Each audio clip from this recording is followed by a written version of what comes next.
Bà, khi bạn xuống group chìm riệp sửa đỏ bột mày bằng con lục chứ lúc ta nâng prem tự nó. Đài tay tay này dùng tạm bàn sạp bờ miến, nâng chùm này đăng xem tam sân cùng YouTube chỉ thị group nâng chỉ thị biệt trầy. Khả nông khả nạ vì này đáy khi mà mình ăn bọt bờ miến chỉ có muối đai mình châm lòng chương thả. Chạp bị sái đầm bòn tiếng bay nâu cam chia. Ai miên phiền lẹ. Cô rừng tía cho còn trạc cầm rạc sau.ក្រសួងធនធានទឹកនៅព្រឹកថ្ងៃទី11ខែតុលាឆ្នាំ2022នេះបានចេញសេចក្តីជូនដំណឹងស្តីពីស្ថានភាពធាតុអាកាសចាប់ពីថ្ងៃទី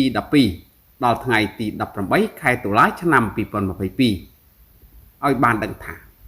កម្ពុជាបន្តទទួលឥទ្ធិពលនៅទ្រង់សម្ពាធខ្ពស់ពីប្រទេសចិនលើកលែងតែប៉ែកខាងក្រោមទទួលរងឥទ្ធិពលខ្សោយពីប្រព័ន្ធសម្ពាធទាបដែលអូសបន្លាយកាត់លើ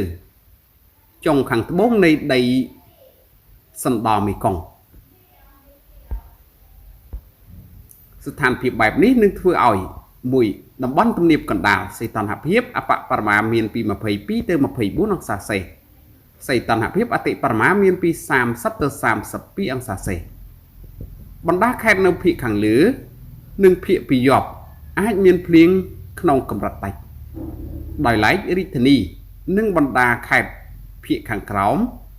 អាចមានភ្លៀងក្នុងកម្រិតពីខ្សោយទៅមធ្យមលាយឡំទៅដោយផ្គររន្ទះនិងខ្យល់កន្ត្រាក់ខ្សោយ 2. តំបន់ខ្ពង់រាបសីតុណ្ហភាពអបបរមាមានពី21ទៅ23អង្សាសេសីតុណ្ហភាពអតិបរមាមានពី30ទៅ32អង្សាសេអាចមានភ្លៀងក្នុងកម្រិតតិចលាយឡំទៅដោយផ្គររន្ទះនិងខ្យល់កន្ត្រាក់ខ្សោយ 3. តំបន់មាត់សមុទ្រសីតុណ្ហភាពអបបរមាមានពី22ទៅ24អង្សាសេ